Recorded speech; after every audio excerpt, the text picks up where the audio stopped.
She thought no one was watching as she broke down alone. But when the millionaire recognized what was really happening, his face went pale. People around froze, whispers died out, and the room fell into a crushing silence. Subscribe to the channel, leave your like, and comment where in the world you're watching from, because now I'm going to tell you everything.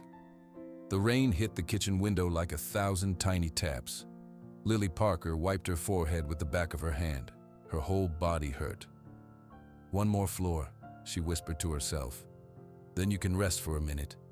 She put away the last clean glass. The big house in Lincoln Park was silent. It was always silent. Her boss, Mr. Thorne, was away at his office. She was alone with the quiet and her own tired thoughts. She walked slowly to the massive kitchen island. She slumped onto a stool. Her old cloth bag was on the floor. She pulled it onto the cold marble counter. Her hands were shaking. She took a deep breath and unzipped the bag. First, she took out the envelope. It was from Northwestern Memorial Hospital. She did not need to open it. She knew the number inside. She had seen it 100 times, but she opened it anyway. The bold print at the bottom was circled in red pen. Her mother's heart surgery. The cost was a number so big it did not feel real.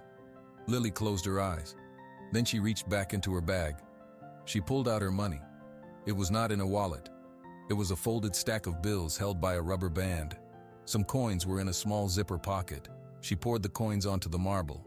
They made a sad, jingling sound. She smoothed the first bill on the counter. 20, she said, her voice a hollow whisper in the empty kitchen. She placed another bill next to it. 40. Another. 60. She worked slowly, making neat piles. A 5 here. Someone's there. The coins she grouped by type. Quarters, dimes, nickels. 120, she counted. 125. 130. Her throat got tight. The number on the hospital paper was so much bigger. It was more money than she could imagine. A single tear fell from her eye. It landed on a $5 bill, making a dark spot on the green paper. Then another tear fell. She did not sob. She just sat there, tears rolling silently down her cheeks as she stared at the small, sad piles of money that were not enough. "What do I do, Mom?" she whispered to the empty room.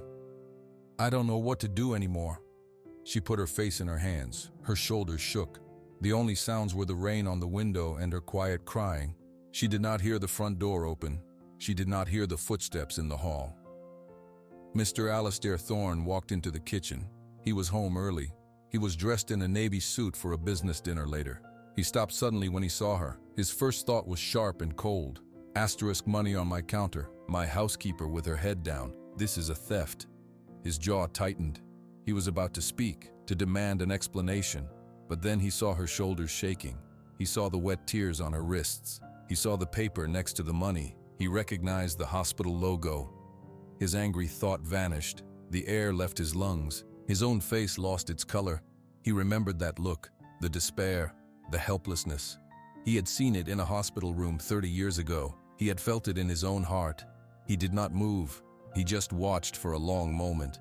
The young woman was completely lost in her pain. She had no idea he was there. He saw the old worn bills, the careful piles. This was not stolen money. This was everything she had. Mr. Thorne's strict, formal posture softened. The hard light in his pale blue eyes changed. It became something else, something sad and knowing. He took a quiet step forward, then another. He did not want to scare her. Lily finally sensed someone. Her head snapped up. Her eyes, wide and red with tears, met his. Panic flooded her face. She scrambled to gather the money, her hands fluttering over the bills. "Mr. Thorne, I'm so sorry. I was just... I'll put it away." "Stop," he said. His voice was not angry. It was low and calm. Lily froze, a handful of crumpled bills in her fist. Mr. Thorne looked from her face to the hospital paper. He pointed a steady finger at it. "Your mother." Lily could only nod, fresh tears spilling over. "She is sick?" "Yes," Lily managed to say. "Her heart. They say she needs an operation, a very expensive one." She looked down at her money.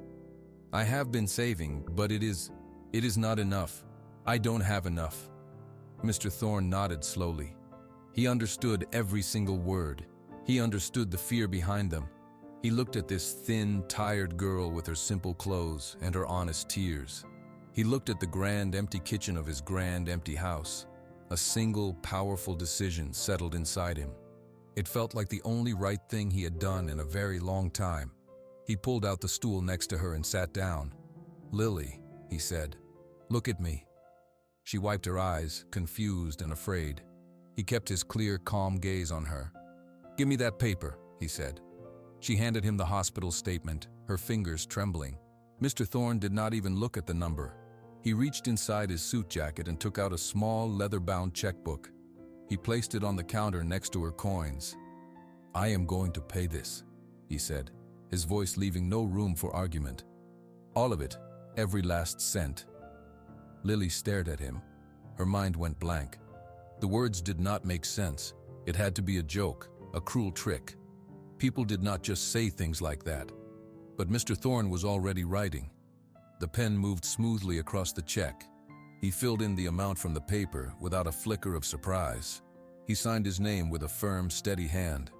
He tore the check from the book and held it out to her. Lily looked at the small piece of paper. It held a number that could save her mother's life. She could not move her arm to take it. "I don't understand," she whispered. "You don't have to," Mr. Thorne said. The check stayed in the air between them. "Just take it." The check hung in the air between them. Lily stared at the small rectangle of paper. Her mind felt full of static, like a broken radio. I can't take that," she finally said, her voice cracking. "You can," Mr. Thorne said. His hand did not move. "You will." "It's too much. It's more money than I could never pay you back." The words tumbled out, tight with panic. "I'll work for free, for years. I promise, just not this." Mr. Thorne placed the check carefully on the marble counter, sliding it toward her. "This is not a loan, Lily. You do not pay it back." Lily shook her head, backing away from the island as if the check were on fire. "Why? Why would you do this? You don't know me." He looked at her, his pale blue eyes serious. "I know that paper. I know that look on your face. That is enough." "It's not enough for this," she said, her voice rising. "People don't just give away money like this." "This person does," he said quietly. "Today, for this reason, I do." Lily wrapped her arms tightly around herself. She looked from the old man's calm face to the unbelievable check. Her heart was pounding. This could be the answer to every prayer she'd whispered in hospital hallways. It could also be a terrible mistake. "Is this a trick?" she asked, the question a bare whisper. "Do you want something from me?" A flicker of pain crossed Mr. Thorne's face. He looked down at his own hands for a moment. "I want one thing," he said. He looked up. "But not what you are thinking." "What is it?" "I want to help your mother. Truly help her. This check pays the bill. But medicine is more than bills. It is about the best doctors, the right hospital floor, the care that makes the difference between surviving and living." He leaned forward slightly. "You will let me help you with that. Personally, I have connections, friends at the hospital. We will use them, together. That is my condition." Lily tried to understand. "You want to be involved?" "Yes. But why?" He did not answer her question directly. Instead, he said, "My driver will take you to Northwestern Memorial now. You will give them that check. Then you will call me from your mother's room. We will make a plan." It was too much. The offer, the condition, the sheer speed of it. Lily felt the room tilt. She grabbed the edge of the counter. "I don't know what to say," she breathed. "Say yes," Mr. Thorne said. His tone was not a command, but a gentle push. "Say yes for your mother, Connie. That is her name, yes?" Hearing her mother's name in his steady voice broke something inside Lily. A fresh wave of tears came, but they were different now. They were mixed with a wild, fragile hope. She nodded, unable to speak. "Good," he said. He stood up. "My car is outside. Go. Do not wait.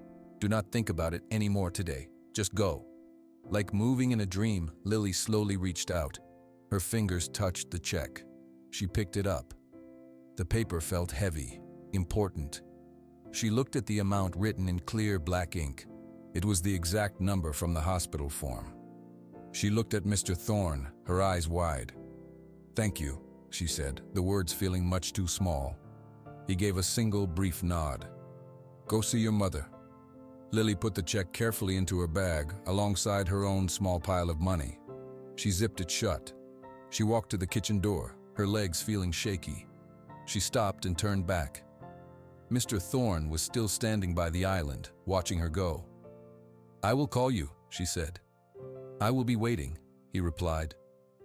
Lily walked through the grand, quiet house, out the front door, and into the cool afternoon. A sleek black car was idling at the curb. A driver in a suit stood beside the open rear door. Miss Parker? He asked. She nodded, clutching her bag to her chest. She slid into the soft leather seat. The door closed with a solid, quiet thud. As the car pulled away from the curb, Lily looked back at the big house. She saw Mr. Thorne standing at the large kitchen window, a tall, still figure in the fading light. He was watching her leave. She turned around, her heart pounding against her ribs. She unzipped her bag just to look at the check again to make sure it was real. It was still there. She leaned her head against the window. The city streets blurred past. For the first time in many, many months, the heavy rock of fear in her stomach felt a little lighter. It was replaced by a trembling, unbelievable hope. She was going to see her mom. And for the first time, she was not going to have to say, I don't know how we'll pay for it. Richard Thorne's phone buzzed on his glass desk. It was a notification from his banking app. He almost ignored it. Then he saw it was an alert for his father's main checking account, a large withdrawal. He opened the alert. His eyes scanned the details.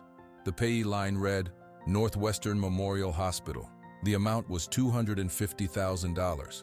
Richard sat very still. This was not a normal payment. His father paid hospital bills for the house staff sometimes, but never like this. This was a massive, one-time sum. He picked up his phone and called his sister. Amelia answered on the third ring. Richard, I'm at a fitting. This better be important. Did Dad say anything to you about a major medical donation? Richard's voice was tight. No. Why? He just paid $250,000 to Northwestern Memorial from his personal account. There was a silence on the line. Then Amelia's voice came back sharper. What for? Is he sick? I don't think so, Richard said. He clicked his computer mouse, pulling up the household management portal. He scrolled through the staff list. The only person connected to us at Northwestern is the housekeeper, Lily. Her mother is a patient there. The housekeeper? Amelia's tone was pure disbelief. You think he paid her mother's bills? That's absurd. That's a fortune. It's the only link I have, Richard said, his mind racing. He's been acting strangely, quieter, more distant. I saw him talking to her in the kitchen last week. It seemed intense. This is a problem, Richard. Amelia's voice dropped to a whisper. A young woman in his house every day with a sob story? This is classic. She's playing him. She sees a lonely old man with money. That's what I'm thinking, Richard said. We need to find out who she really is. I'm going to call Mark Dawson. The investigator? Yes. If she has a history, Mark will find it. We need to show Dad what's happening before he gives away anything else. Good, Amelia said. Her voice was cold now. I'll handle the social side. I have a lunch tomorrow with Sarah and the girls from the charity board. They need to know what's happening. If this girl thinks she can walk into our family, she needs to understand the consequences. Don't be obvious, Richard warned, though he knew it was pointless. I'm never obvious, Amelia replied. I'm just concerned. A good friend sharing a worry, that's all. They hung up. Richard immediately dialed another number. Mark Dawson. Mark, it's Richard Thorne. I have a job for you. I need a deep background check. Name is Lily Parker. She's my father's housekeeper. I want everything. Education, employment history, financials, any legal issues. I want to know if she's ever so much as lied on a resume. Understood, Mark's professional voice replied. Any specific concerns? My father just gave her a very large sum of money. I believe she is manipulating him. I need proof. I'll start today, Mark said. Across the city, mister. Thorne sat in his study. He felt a quiet sense of rightness. He had spoken to Lily an hour ago. The hospital had accepted the check. They were already reviewing Connie Parker's case for a transfer to a better cardiac unit. He looked at a small silver frame on his desk. It held a picture of his wife, Eleanor, smiling in a garden, a lifetime ago. "I did something today, Ellie," he said softly to the empty room. "I couldn't fix it then, but I fixed it for someone today." His phone rang. It was Amelia. He answered. "Hi, sweetheart." "Daddy." Amelia's voice was sweet, layered with false concern. "I was just thinking about you. I had the strangest feeling something was wrong. Is everything okay?" "Everything is fine, Amelia. Better than fine." "Oh, good. It's just, I heard a little rumor about you and some financial thing at the hospital. People talk, you know. They get the wrong idea." Mr. Thorne's jaw tightened. "There is no wrong idea. I helped someone in need. That is my business, not people's business." "Of course, Daddy," Amelia said quickly. "It's just, you have to be so careful. Some people see kindness as a weakness. They take advantage." "Thank you for your concern," he said, his voice cooling. "But my judgment is just fine. I'll talk to you later." He ended the call. The good feeling was gone. He knew his daughter. Her concern was the first shot in a war. He looked back at Eleanor's picture. "They won't understand," he whispered. "They never do." He knew a storm was coming. He just didn't know how hard it would rain. Mark Dawson's report was on Richard's desk. Richard read it twice. His knuckles were white. He picked up the phone. "Mark, I just read it." "It's all there, Richard," Mark's voice came through.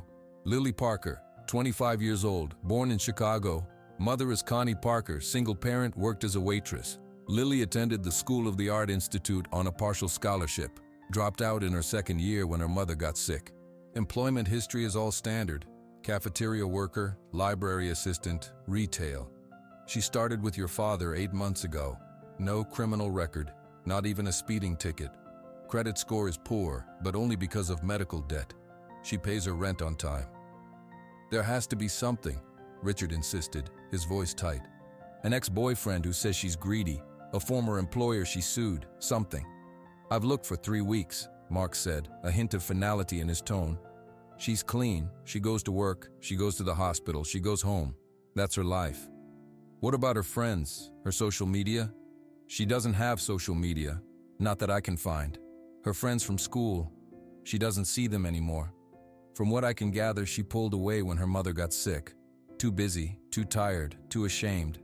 She's a closed book, Richard, and the pages I can read are just sad." Richard slammed his hand on the desk. "So she's perfect? Is that what you're telling me?" "I'm telling you there's no dirt to dig," Mark said calmly. "But I did find something else." "What?" "Your father. He's not just paying bills. He's making calls. He got Connie Parker moved to a private room on the best cardiac floor. He arranged a consultation with Dr. Evans, the top surgeon. He's not just writing a check. He's personally managing her care." Richard felt a cold anger settle in his stomach. It was worse than he thought. "Thank you, Mark. Send me your invoice." He hung up. The report was useless. It painted a picture of a hard-working, overwhelmed young woman. It did not give him the weapon he needed. At the same time, Amelia was having lunch at the club. She sat with 2 women, Sarah and Bianca. Their salads were untouched. "It's just so worrying," Amelia said, stirring her iced tea with a delicate spoon. "Daddy has always had a soft heart, but this girl, she's there every day, in our home. And now, with all this medical business, she has this asterisk hold asterisk on him." Sarah leaned in. "What does she even do? I mean, besides clean?" "Oh, I'm sure she listens," Amelia said, her voice light. "She hears a lonely old man talk about his late wife, and she tells him her own sad story. It's a classic play. You read about it all the time." Bianca nodded, her eyes wide. "You have to protect him, Amelia. People like that, they see an opportunity. They don't see a person. They see a bank account." "I know," Amelia sighed, playing the part of the dutiful, distressed daughter perfectly. "We're trying. Richard is looking into things. But it's so delicate. We don't want to upset Daddy. He gets so defensive."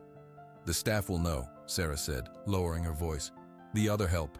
They always see everything. If she's putting on airs, they'll know." Amelia gave a small, calculated smile. "That's a good point. Thank you, Sarah. It's just such a relief to talk to people who understand." Lily felt the change in the air. It was small things. When she went to the grocery store for Mr. Thorne, the woman at the checkout who usually smiled, now looked at her with a cold, knowing stare. The other day, she was walking to the bus stop after visiting her mom. A sleek car slowed down beside her. The window rolled down. It was Amelia. "Lily." "Hello," Amelia said, her smile bright and empty. "How is your mother?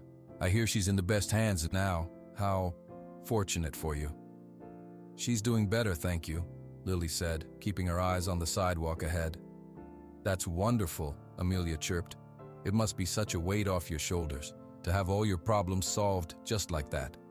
She snapped her perfectly manicured fingers. The sound was sharp in the air. "Well, have a lovely day." The car sped off. Lily stood there, feeling dirty. When she got to work, Mr. Thorne was waiting in the foyer. "Lily," he said. His voice was gentle. "My driver will take you to the hospital today, and he will bring you home after." "I can take the bus, Mr. Thorne, really." "I know you can," he said. "But today you will not. It is raining." He looked out the window at the gray sky. "And I think the bus will feel less kind today." He knew. He had heard the whispers too. Lily just nodded, a lump in her throat. As she cleaned the living room later, she heard Mr. Thorne on the phone in his study. His voice, usually so calm, was sharp. "I do not care what people are saying, Amelia. No, you will not speak about her that way. My decisions are not up for discussion." He was defending her. The warmth of that thought fought against the cold looks from the world outside. But Lily knew it was a fight, and she did not know who was winning. The quiet in the house felt different after Mr. Thorne's sharp phone call. Lily finished dusting the bookshelves. She could see him through the open study door. He was just sitting at his desk, staring at nothing. She made a pot of tea. She carried 2 cups into the study. She placed one carefully on the desk near his elbow. He blinked, as if waking up. "Thank you, Lily." She turned to leave. "Stay," he said. His voice was tired. "Please, sit for a moment." Lily hesitated. She sat in the chair opposite his desk, perching on the edge.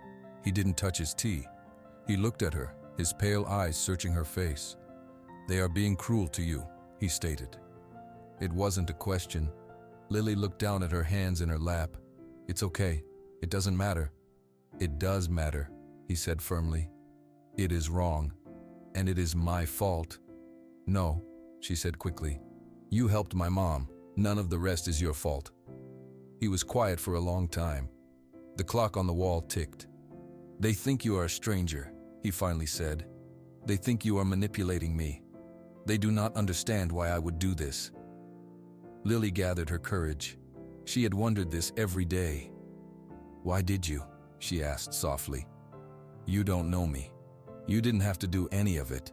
Mr. Thorne turned his chair slightly. He looked at a framed photograph on a shelf behind him. It showed a woman with kind eyes and a warm smile, standing in a garden. Lily had dusted that picture many times but never asked about it. "That is Eleanor," he said. "My wife." "She is beautiful," Lily said. "She was," he said. The past tense hung in the air. He took a slow breath. "She got sick, a long time ago, more than 30 years now. It was her lungs, a rare condition." Lily sat very still, sensing the weight in his words. "We did not have much money then," he continued, his voice flat, as if reciting facts to distance himself from the pain. "I had just started my business. We had 2 small children, Richard and Amelia. The doctors, they were not sure what was wrong. Not for a long time. By the time they knew, the best treatments were somewhere else. At a hospital we could not afford, with specialists we could not reach." He stopped. His jaw tightened. Lily saw his hands clasped together, the knuckles turning white. "She died," he said. The words were simple, final. "My Eleanor died, and I could not save her. I did not have the money. I did not have the connections. I did not know the right people to call." He looked directly at Lily, and his eyes were filled with a raw, old agony. "I saw you at my kitchen island. I saw the hospital paper. I saw the fear on your face. It was my fear, from 30 years ago. I had all the money in the world now. I knew all the right people. And there you were, living my old nightmare." A single tear traced a line down his weathered cheek. He did not wipe it away. I helped you because I could not help her, he whispered. It was that simple. It was not about you, not really. It was about me. It was about finally being able to fight that ghost, to win a battle I lost so long ago. The room was silent. Lily felt her own tears falling, but they were for him now, for the young man he had been holding his wife's hand, feeling helpless. I am so sorry, Mr. Thorne, she said, her voice thick. He nodded, accepting her sympathy. Do you understand now? He asked. I am not a saint. I am a guilty man buying a second chance. Lily shook her head slowly. No, she said. You're a good man who remembered what it felt like to be broken, and you reached out so I wouldn't break too. He looked at her, truly looked at her, as if seeing her for the first time. The mask of the stern, rich employer was gone. In its place was just a sad, kind, old man. Your mother will live, Lily, he said, with a fierce certainty. She will live because you love her, and because this time, I can help. Lily understood everything now. The anger of his children, his stubborn determination, the whispers in the grocery store. It all made sense. He wasn't her boss anymore. He was a fellow soldier in the same awful war. Thank you for telling me, she said. Thank you for listening, he replied. He finally picked up his cup of tea. It had to be cold by now. He drank it anyway.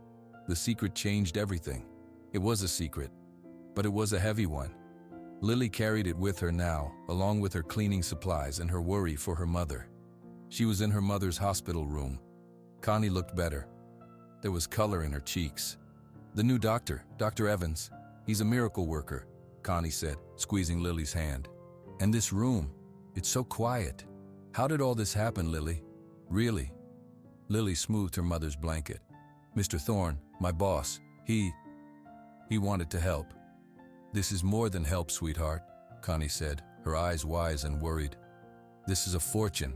People don't just do this. What does he want? Lily thought of Mr.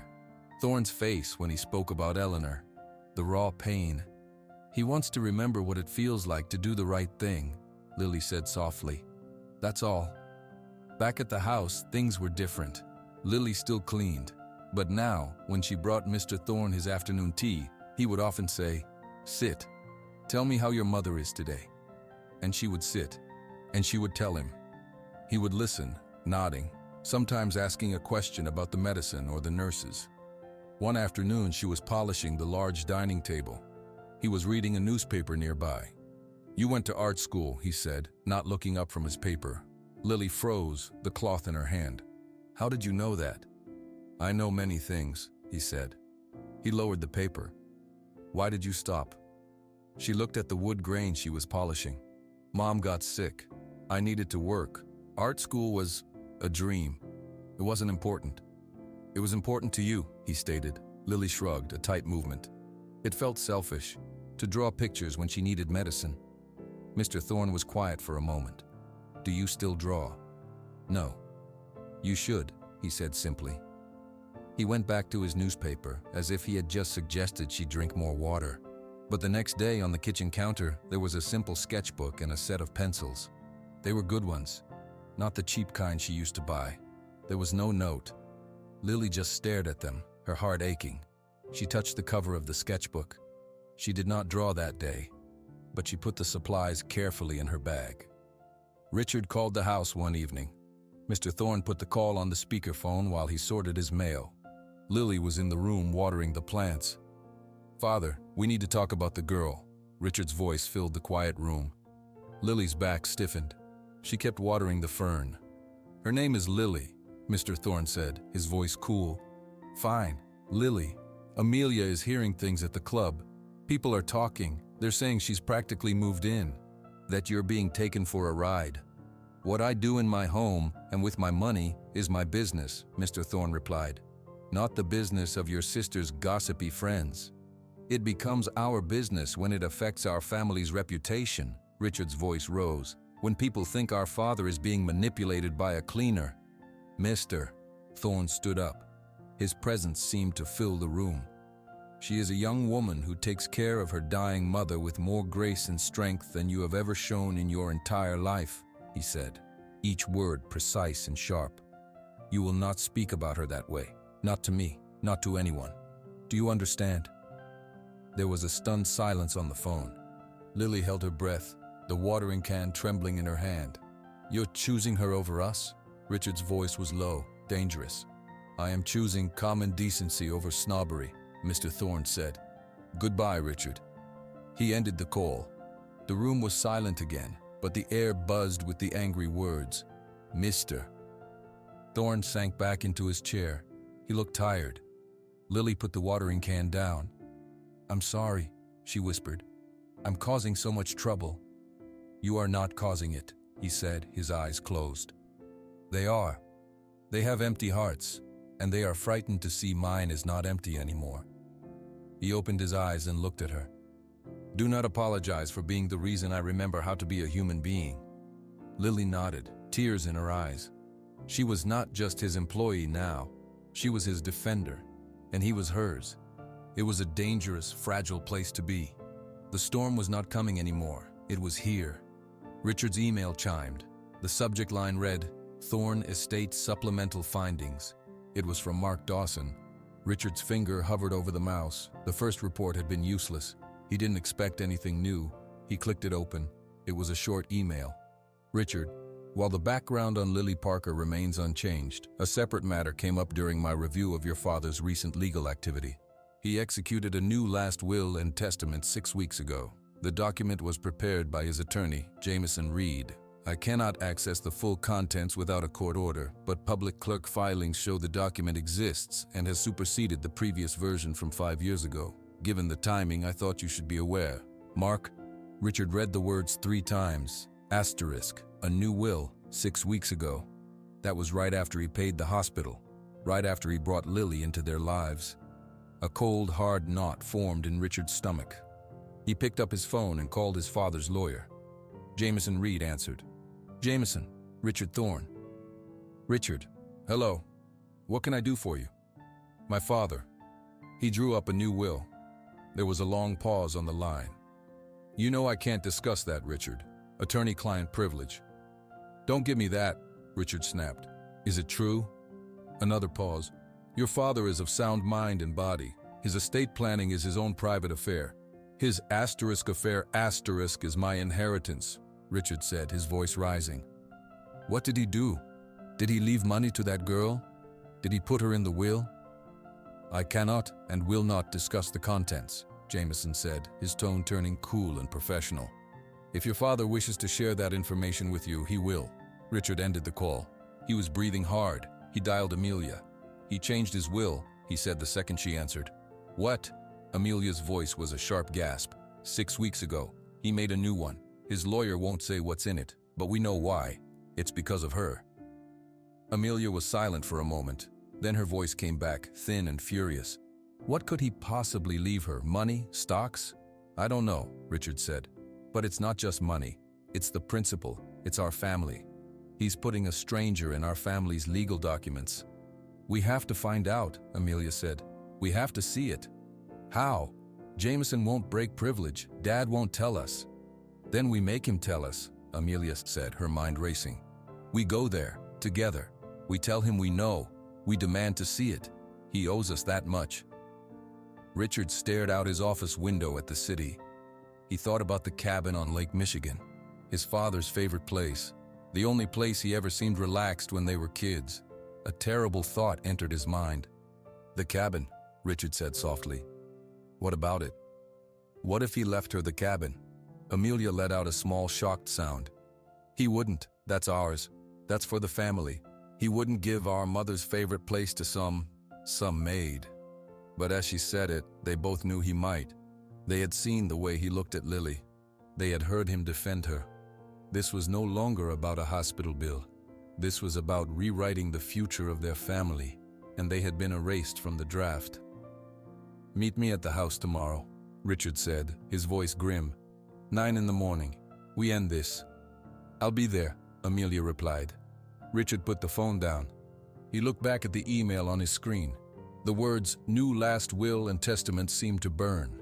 He had spent his whole life trying to earn his father's approval, trying to secure his place as the heir. Now, A girl with a sad story had walked in and taken it in 6 weeks. He wasn't just angry, he felt a deep, humiliating betrayal, and tomorrow he was going to say so. The black car pulled up to the Lincoln Park house at exactly 9 in the morning. Richard and Amelia got out without speaking. They walked up the steps together. Their faces were set in identical masks of cold anger. Mr. Thorne was in the breakfast room, reading the financial section. He looked up as they walked in. He did not seem surprised. "Father," Richard said. He did not sit down. "Dad," Amelia said. She stood beside her brother. "Good morning," Mr. Thorne said. He folded his newspaper neatly. "This is early for a social visit." "We know about the new will," Richard said. The words hung in the sunny room. Mr. Thorne was very still. Then he nodded once. "I see." "How could you?" Amelia's voice broke, high and sharp. "How could you change everything without talking to us? We are your family." "It is my will," Mr. Thorne said, his voice calm but firm. "My choice, my life. Your choice is to give our legacy to a stranger." Richard's control snapped. He slammed his hand on the table, making the china rattle. "We know she's in it. What did you give her? Money? The house?" "Richard, lower your voice," Mr. Thorne said. "No, I want answers. What is in the will?" Mr. Thorne looked from his son's furious face to his daughter's tear-filled eyes. He sighed, a deep, weary sound. "The bulk of the estate will fund a charitable foundation in your mother's name. It will help families with medical debt.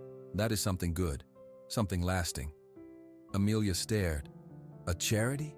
So you're giving our inheritance away to poor people?" "And her," Richard demanded, ignoring the charity. "What did you leave the girl?" Mr. Thorne met his gaze. "The Lake Michigan cabin. I have left the cabin to Lily and her mother." A terrible silence filled the room. Amelia made a small, choked sound. "The cabin? Mom's cabin? You're giving it to them?" Her voice rose to a scream. "That is ours. That is for your grandchildren. You are betraying us. You are betraying Mom." "Your mother would have approved," Mr. Thorne said, his own voice rising slightly. "She had a heart, something you both seem to lack." "This is because of your guilt," Richard shouted, pointing a shaking finger at his father. "Your guilt over Mom, and now you're using this girl to make yourself feel better. You're throwing your real family away for a fantasy." "I am trying to do one decent thing with the money I made." Mr. Thorne stood up, his chair scraping loudly. "I am trying to save a life, something I failed to do once before. Can you not understand that?"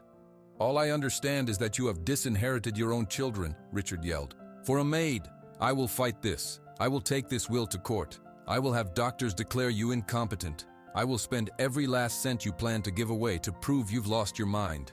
"Get out," Mr. Thorne said, his face pale with fury. "Get out of my house." Lily was in the hallway, dusting the baseboards. She had heard every word. She had frozen when the yelling started. Now, she pressed her back against the wall, her hand over her mouth. Her heart hammered against her ribs. The cabin, the charity, the screaming. She heard quick, angry footsteps. Richard and Amelia stormed out of the breakfast room, past her without even seeing her. The front door slammed shut so hard the pictures on the wall shook. Then, there was only silence. A heavy, broken silence. Lily slowly peered into the breakfast room. Mr. Thorne was still standing, one hand braced on the table. He looked old and defeated. He turned his head and saw her. His eyes were full of a deep, immeasurable sorrow. Lily felt the world drop out from under her. The money had been a miracle. But this was a disaster. She had not wanted any of this. She had only wanted her mother to live. Now, a family was torn apart, and she was right in the middle of the tear. Lily did not sleep that night. The words from the fight echoed in her head. Asterisk cabin, charity, disinherited. She saw Mr. Thorne's tired, sad face. By morning, she knew what she had to do. It was a Wednesday. She did not go to the Lincoln Park house. Instead, she put on her best jeans and a clean sweater. She took 2 buses to the downtown high-rise where Richard Thorne worked. The lobby was all glass and cold marble. A security guard stopped her. "I need to see Richard Thorne," Lily said, her voice steady even though her hands were shaking. "Do you have an appointment?" "No, but tell him Lily Parker is here. Tell him it's about his father. I will wait." She sat on a sleek bench. She waited for 1 hour. People in expensive suits walked past, glancing at her. She kept her eyes on the floor. Finally, an elevator door opened. Richard walked out. He was alone. He looked at her with pure ice in his eyes. "What do you want?" he asked. "To talk," Lily said, standing up. "You and Amelia, please." "I have nothing to say to you." "Then just listen," Lily said. She held his gaze. 5 minutes, that's all. He studied her face. He saw no trick, no greed, just a tired determination. He jerked his head toward the elevator. 5 minutes. He took her to a small, empty conference room. Amelia was already there, her arms crossed. She looked at Lily like she was a stain on the carpet. "This is a waste of time," Amelia said. Lily ignored her. She stood at the end of the table. She did not sit down. "First," Lily began, "I do not want your father's money. I do not want the cabin." Richard snorted. "Of course you'd say that now." "I mean it," Lily said, her voice quiet but clear. "I will tell him to change the will back. Today, I will sign any paper you want. The cabin, the money from the charity. It can all go back to you. I don't want it." Amelia and Richard exchanged a glance. Her words had the ring of truth. "Then what do you want?" Richard asked, suspicious. "I wanted my mother to live," Lily said simply. "That was all. Mr. Thorne made that happen. I will be grateful to him for the rest of my life, but I never asked for anything else. I didn't know about the will. I didn't know about the cabin." "But you took the money," Amelia snapped. "You took the help." "Yes," Lily admitted. "I was desperate. Wouldn't you be, if it was your mom?" She looked at Amelia, then at Richard. "Your father saw that. He saw my desperation, and it hurt him. Do you know why?" They were silent. "Because he saw it before," Lily said. "In himself, 30 years ago, with your mother." Richard's eyes narrowed. "What are you talking about?" "Your mom, Eleanor. She was sick. He didn't have the money to save her then. He didn't know the right doctors. He lost her." Lily's voice softened. "He has carried that guilt every single day. When he saw me, he saw a chance to win a fight he lost a long time ago. He wasn't helping a stranger. He was helping the man he was 30 years ago. He was saving your mother, in a way he couldn't back then." Amelia's hard expression faltered. She looked down at her hands. "He is a good man," Lily said, her voice gaining strength. "He is lonely, and he is sad, and he is trying to do one good thing with all his money. And you are both yelling at him. You are threatening him with lawyers. You are breaking his heart." Richard turned away, looking out the window at the city. His shoulders were tense. "He loves you," Lily said to their backs. "You are his children, but you only see the money. You don't see the man who misses his wife. You don't see the man who cries for her still. I see him, and it hurts me to watch you tear him apart." The room was very quiet. The hum of the air conditioner seemed loud. Lily took a deep breath. "My 5 minutes are up. I will go to your father now. I will tell him I don't want anything in the will. It will be your choice what you do after that." She turned and walked to the door. "Wait," Richard said. His voice was rough. Lily stopped, her hand on the door handle. He didn't turn around. "Did he really tell you that? About my mother?" "Yes," Lily whispered. Richard nodded slowly, still looking out at the skyline. Amelia had a tissue in her hand, dabbing carefully at her eyes. Lily didn't say anything else. She opened the door and left. She had told them the truth. It was all she had. A few weeks later, the dinner table in the Lincoln Park house was set for 5 people. It was 7 o'clock in the evening. The room was quiet. Mr. Thorne stood by the window, adjusting his cuff. "Is everything ready, Lily?" "Yes, Mr. Thorne," Lily said. She was not cleaning. She was a guest. She wore a simple blue dress. It felt strange. "My mother will be here soon. Your driver is bringing her." "Good," he said. He looked at the table, at the empty chairs. "They are coming, Richard and Amelia. They said they would come." His voice held a mix of hope and worry. After Lily's visit to them, the screaming had stopped. The lawyer threats had stopped. There had been only silence for many days, then a phone call from Richard. He asked if they could come to dinner. He said, "To talk, without yelling." The doorbell rang. Lily's heart jumped. Mr. Thorne went to answer it. Connie Parker walked in, leaning lightly on a cane. Her face lit up when she saw her daughter. Lily, this house is something else. You look strong, Mom, Lily said, hugging her carefully. I feel strong, Connie said. She turned to Mr. Thorne. Sir, I don't have the words to thank you. You gave me back my life. Mr. Thorne took her hand gently. It was my honor, Connie. Please, call me Alistair. Before they could sit, the doorbell rang again. Mr. Thorne opened the door. Richard and Amelia stood there. They were not smiling, but they were not scowling either. They looked quiet. Come in, Mr. Thorne said. They stepped inside. Richard saw Lily and Connie. He gave a small, stiff nod. Lily, Mrs. Parker. Amelia's eyes swept over Connie's simple dress, over Lily. She seemed to be choosing her words. It's nice to see you, she finally said. The words sounded careful, but not mean. Let's sit, Mr. Thorne said. They all moved to the dining room. No one knew where to sit. Lily helped her mother into a chair. Richard held a chair for Amelia, then sat down himself. Mr. Thorne sat at the head of the table. For a few minutes, the only sounds were the clinking of water glasses and the serving of food. The air was thick with unsaid things. Connie broke the silence. The food is wonderful, Mr. Thorne. Alistair. Thank you, Connie, he said. Another silence. Then Richard cleared his throat. How are you feeling, Mrs. Parker? Connie smiled. Tired, but good. The doctors say my heart is like new. I have your father to thank for that. Richard looked at his plate. Yes. Amelia took a small bite. She looked at Lily. Are you still working here? She asked. Lily shook her head. No, my mother needs me at home now. Today is just a visit. I see, Amelia said. She seemed to relax just a little. Mr. Thorne spoke. I have not changed the will, he said, looking at his children. The foundation in your mother's name will still be created. It is important to me. Richard put his fork down. He didn't look angry. He looked thoughtful.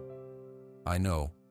But, Mr. Thorne continued, his voice softer, the cabin.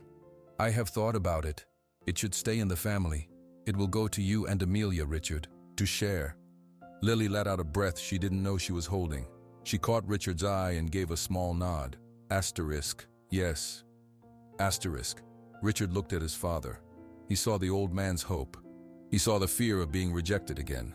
Thank you, Father, Richard said. The words were simple, but they were not about the cabin. Amelia dabbed her mouth with her napkin. A medical charity, in Mother's name. That is a nice idea, Dad. She would have liked that. It was the first kind thing she had said about it. Mr. Thorne's eyes grew bright. He nodded, unable to speak for a moment. The conversation did not become easy. It was not a happy family dinner. It was stiff and slow. But there was no yelling. There were no accusations. Lily watched them. She saw Richard listen when his father spoke about the charity's plans. She saw Amelia ask Connie a polite question about her recovery. She saw Mr. Thorne's shoulders slowly lose their tension. It was not perfect. It was just a start, a very quiet start. When dinner was over, Mr. Thorne's driver took Connie and Lily home. Richard and Amelia left in their own car. Mr. Thorne stood alone in his grand, quiet foyer. He was not smiling, but the deep, aching loneliness that had lived in his chest for 30 years felt a little smaller. It had made room for something else, something fragile and new.